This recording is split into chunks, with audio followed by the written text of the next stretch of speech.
Bismillahirrahmanirrahim. Assalamualaikum warahmatullahi wabarakatuh. Alhamdulillahirabbil alamin. Berjumpa dengan Kak Aris, pahlawan bertopeng yang tidak pakai topeng. Ya, kali ini alhamdulillah Kak Aris bisa bertemu kembali dengan adik-adik di rumah. Biasanya kan di sekolah, tetapi meskipun di rumah tetap harus semangat belajar, ya. Tetap jaga kesehatan. Hari ini ya, Kak Aris akan berikan sebuah cerita yang insya Allah menarik. Kisah yang akan membuat kita semangat dalam belajar. Ternyata ada seorang Nabi Allah ya, yang diberi oleh Allah itu ilmu pengetahuan yang begitu luas. Ternyata dengan luasnya pengetahuan membuat beliau itu senang mengamalkan ilmunya. Dan ternyata apa? Nanti di akhirat ternyata ilmu yang kita miliki, yang kita amalkan, manfaatnya luar biasa. Bahkan diceritakan di situ nanti orang-orang akan menyesal ketika dia tidak memanfaatkan ilmunya. Nah, seperti apa ceritanya? Nah, pada waktu itu Allah mengutus Nabi Idris alaihissalam, ya namanya Nabi Idris alaihissalam, di sebuah tempat di mana orang-orang pada waktu itu ya imannya kepada Allah ya masih cukup bagus, baik, tetapi ya namanya setan selalu menggoda manusia ke jalan yang buruk. Pada waktu juga masih ada ya, sudah ada orang-orang yang sifatnya buruk, terutama mereka adalah keturunannya Qabil. Qabil itu yang sudah membunuh siapa? Habil, putranya Nabi Adam alaihissalam. Pada waktu itu ya, dikisahkan suatu hari Nabi Idris alaihissalam melakukan perjalanan di malam hari bersama kaumnya. Wahai Nabi Idris, wah, bagaimana kita bisa melakukan perjalanan di malam hari seperti ini? Kita tidak tahu arah. Tenang wahai sahabatku, aku diberikan oleh Allah ilmu untuk bisa mengetahui arah sehingga kita tidak tersesat. Bagaimana caranya? Semuanya nampak sama saja. Depan, belakang, kanan, kiri sama. Lihatlah di langit. Ada apa, wahai Nabi Allah? Di langit itu ada bintang-bintang. Maksudnya bintang-bintang itu memiliki bentuk yang berbeda. Sebutannya rasi.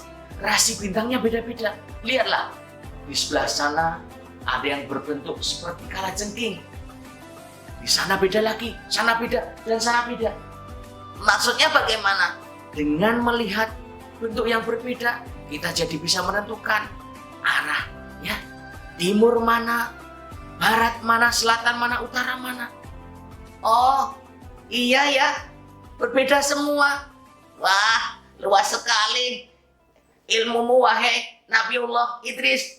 Ini semua dari Allah, ya. Alhamdulillah. Adik-adik, tidak hanya itu. Nabiullah Idris alaihissalam pada waktu itu juga melihat kaumnya yang sedang kedinginan. Loh, kenapa kedinginan?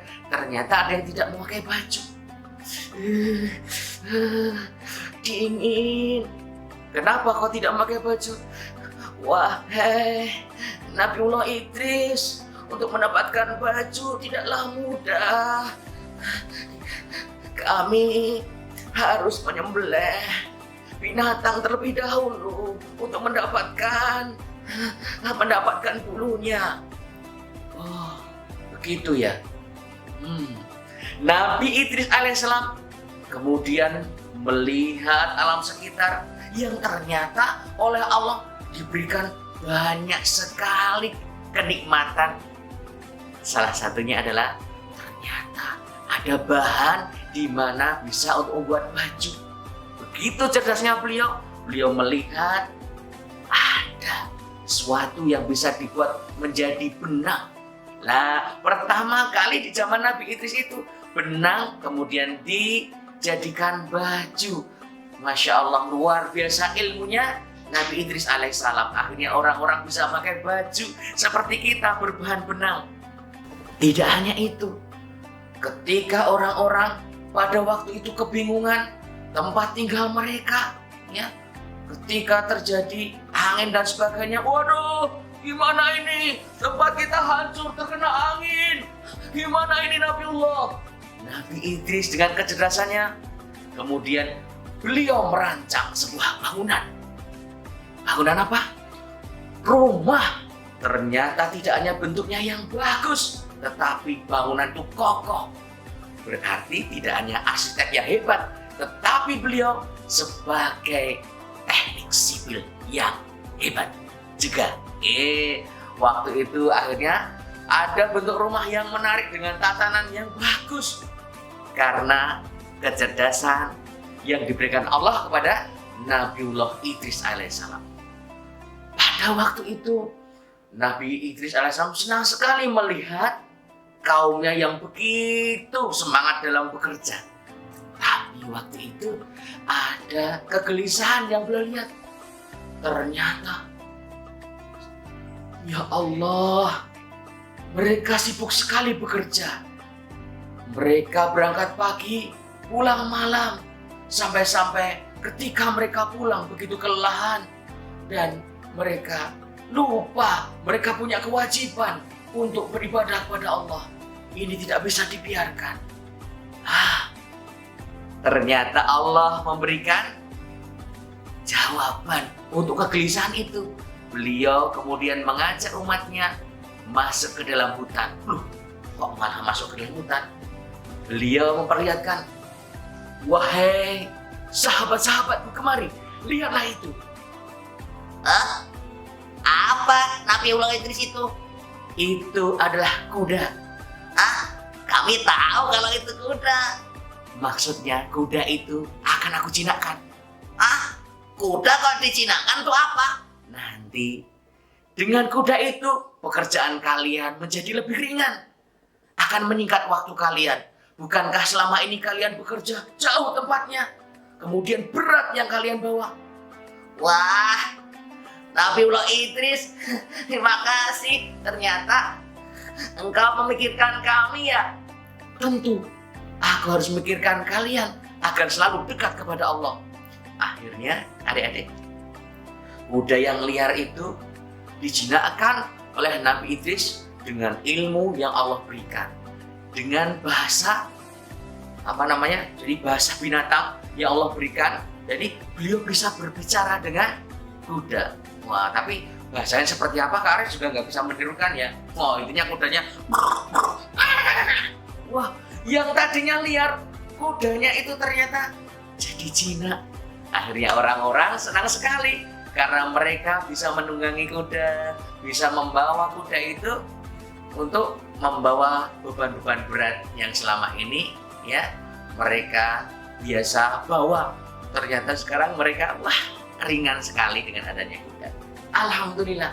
Nah, adik-adik, belajar dari Nabi Idris tadi, ternyata beliau itu ketika memiliki ilmu, beliau manfaatkan betul untuk kebaikan bersama. Dan ternyata imbasnya apa adik-adik? Beliau pada waktu itu, ini kisah berikutnya. Ini yang mudah-mudahan menginspirasi kita. Ternyata ada apa ketika kita punya ilmu, kita sungguh-sungguh, berilmu kemudian diamalkan, apa yang terjadi?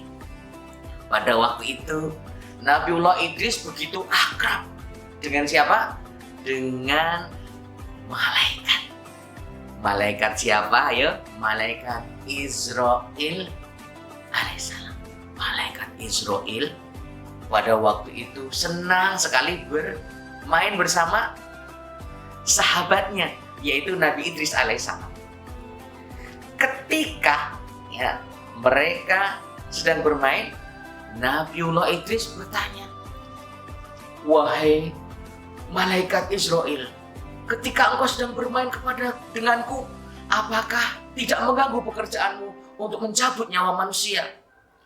"Wahai Nabi Idris alaihissalam, sesungguhnya pekerjaanku mencabut nyawa itu jangan kau anggap itu susah, sangat mudah. Bahkan sambil bermain bersamamu pun aku dengan mudah melakukannya." "Loh, kenapa begitu?" "Karena mencabut nyawa manusia itu seperti ibarat ada toples di depanku dan aku tinggal mengambilnya satu persatu." Masya Allah, begitu mudahnya kau diberikan ilmu oleh Allah untuk menyabut nyawa manusia. Itu kan sudah pekerjaanku dari Allah. Alhamdulillah, saya jadi penasaran, wahai malaikat Israel. Ada apa, wahai Idris? Saya boleh nggak meminta sesuatu? Silahkan. Saya ingin tahu bagaimana rasanya mati. Untuk apa? Saya ingin ketika mati nanti, saya ingin melihat indahnya surga. Saya juga penasaran seperti apakah neraka. Oh, begitu ya. Aku harus izin dulu kepada Allah karena aku melakukan semuanya atas izin Allah. Akhirnya malaikat Israel izin kepada Allah. Kira-kira diizinkan tidak ya? Ternyata ya, kira-kira diizinkan tidak? Ayo, untuk mencabut nyawa Nabiullah Idris. Ya, ternyata mendapatkan izin dari Allah. Wahai Nabiullah Idris, alhamdulillah, aku mendapatkan izin dari Allah untuk membawamu ke surga dan neraka. Tetapi kau tidak perlu mati, karena belum saatnya engkau dicabut nyawanya. Alhamdulillah, ya Allah, terima kasih ya Allah. Akhirnya Nabi Idris alaihissalam bersama malaikat Israel terbang menuju surga. Pada waktu itu Nabi Idris alaihissalam diperlihatkan betapa indahnya surga. Orang-orang yang berilmu kemudian beramal soleh, mereka adalah orang-orang yang sangat beruntung karena ya, sesuai dengan keinginan Tuhan Allah SWT, manusia harus bermanfaat. Ternyata pada waktu diperlihatkan gambaran manusia yang bahagia, di sana mereka menikmati indahnya surga. Di bawah mengalir sungai-sungai dengan buah-buahan yang sangat lezat, dengan teman-teman yang para bidadari ya, yang selalu menyiapkan apa saja yang dibutuhkan. Sampai-sampai pada waktu itu, wahai Nabi Idris, sudah lama kok di surga, ayo kita ke tempat lain.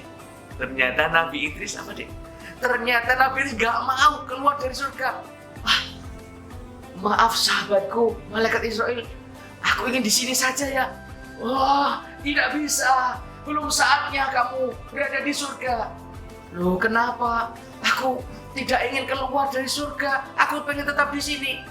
Wahai Nabiullah Idris, nanti ketika kau hidup di dunia, kau akan tiba waktunya dicabut nyawamu.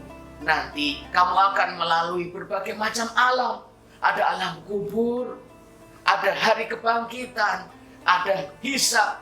Baru nanti kamu akan masuk ke dalam surga. Jadi tidak langsung seperti ini. Oh, begitu ya. Kalau begitu, aku ingin melihat neraka sekarang. Akhirnya adik-adik, Nabiullah Idris diajak oleh malaikat Israel pergi ke neraka. Tapi apa yang terjadi? Sangat disayangkan adik-adik. Baru saja diperlihatkan, baru masuk, ternyata beliau sudah pingsan. Saking tidak kuatnya. Karena apa adik-adik? di dalam neraka itu sungguh sangat mengerikan.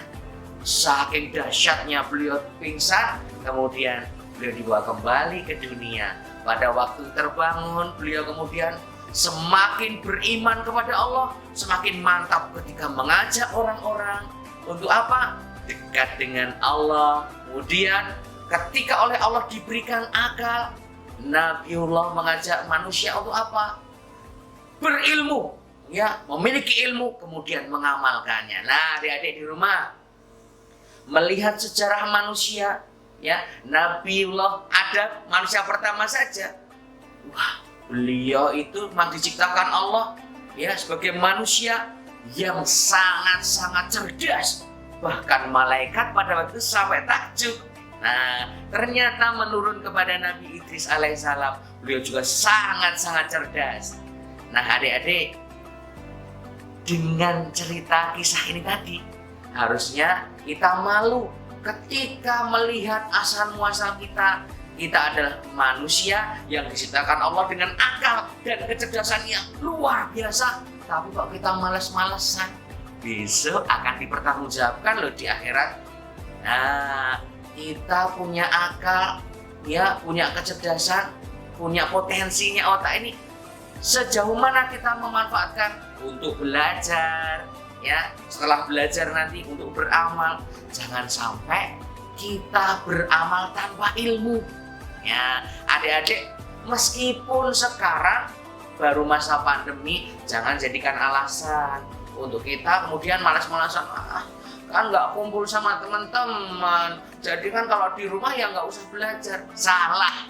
Belajar itu di mana saja, di rumah. Oleh Allah, ya, Allah majukan teknologi yang ada di dunia ini. Dengan HP kita bisa belajar. Buku juga banyak. Jadi tidak ada alasan kita tidak belajar. Ingat, nanti ada surga di mana orang-orang yang berilmu dan mengamalkannya akan bahagia. Ada juga neraka di mana orang-orang yang diberikan otak oleh Allah, potensi, tetapi tidak mau memanfaatkannya, tidak mau belajar, ya. Belajar saja tidak, apalagi mengamalkan. Mereka akan menyesal. Jangan sampai, ya. Baik adik-adik, semoga kita semuanya, ya, menjadi pribadi-pribadi yang tangguh, yang senang belajar, kemudian mengamalkannya. Sebelum Kak Aris tutup, ya, ini Kak Aris ada permainan, ya, ada permainan. Coba silahkan, tangannya begini, ya, kemudian angkat, ya. Kalau Kak Aris bilang pikir, pegang apa? Kepala. Kalau bilang zikir, pegang apa? Nah, ini dadanya. Kalau amal, tangannya begini. Ya, ulangi di atas gini. Pikir, zikir. Nah, keliru kan? Zikir kok gini. Ya, ulangi lagi. Pikir. Ayo, keliru lagi. Namanya zikir. Ulangi. Pikir. Oke. Zikir. Yes. Amal. Ya, pikir. Zikir. Sip. Lagi. Jangan keliru. Amal. Ayo, keliru lagi. Amal gini. Oke. Nanti dicoba di rumah bermain dengan ayah bundanya atau dengan adik-adiknya. Karena apa? Itu nanti akan melatih konsentrasi kita. Ada tambahan nih. Kak Aris mau berikan sebuah cerita semacam tebak-tebakan untuk melatih kita bagaimana kita menghadapi suatu tantangan. Nah, misalnya gini. Misalkan, ya, ini kamu, ya, kamu kebetulan adalah seorang pengembala. Nah, kamu kebetulan punya peliharaan 2. Nah, 1 seekor harimau. Wah, keren banget. Wah, pengembala aja punya harimau. Kebetulan ini harimau, ya, sudah dijinakkan. Kemudian yang kedua punya kambing. Kemudian yang ketiga, punya rumput seikat besar. Nah, coba dicatat. Kamu pengembala itu beratnya 50 kilo. Catat. Ini harimaunya 50 kilo. Kemudian yang berikutnya, kambing juga 50 kilo. Berarti tadi harimaunya kurus, kambingnya gemuk ya. Kemudian yang keempat, yang berikutnya, rumputnya seikat 50 kilo. Nah, kamu pada waktu itu berjalan di padang pasir, kemudian di depanmu itu ada sebuah sungai. Wah, ada sungai nih. Ternyata ada perahu. Perahunya itu tertulis cuma muat 100 kilo. Berarti cuma bisa membawa dua-dua ya. Nah, pertanyaannya adalah kira-kira yang mau diseberangkan dulu kambing, kemudian ada harimau atau rumput dulu? Catatannya adalah, ingat ini catatannya, jangan sampai ketika kamu nanti pergi membawa salah satu dari ini ada yang saling memakan. Contoh, rumput tidak boleh dimakan sama kambing. Karena kalau kamu tadi pergi meninggalkan misalkan hanya rumput sama kambing, nanti rumput bisa dimakan kambing. Itu tidak boleh. Kemudian yang berikutnya, harimau tidak boleh dibiarkan bareng sama kambing, karena kambing bisa dimakan harimau. Oke, pertanyaannya adalah, mana dulu yang kamu seberangkan? Ya. Ayo, siapa yang bisa? Wah, Masya Allah, ternyata ada yang jawab kambing. Oke, berarti kita bawa kambing. Nyebrang. Kira-kira, sebentar, perahunya muat nggak? Saya 50, kambing 50, pas 100 ya, berarti bisa nyebrang. Kambingnya kemudian ditinggal, kemudian balik lagi. Ya, di sini kan tadi rumput sama harimau kan aman, kan nggak mungkin dimakan. Sekarang yang dibawa apa, Adik? Ayo. Oke, bawa rumput. Wah, tapi ada temanmu yang bilang, wah kalau bawa rumput nanti ketemu kambing, nanti dimakan sama kambingnya. Nggak mungkin. Ya udah, nggak jadi.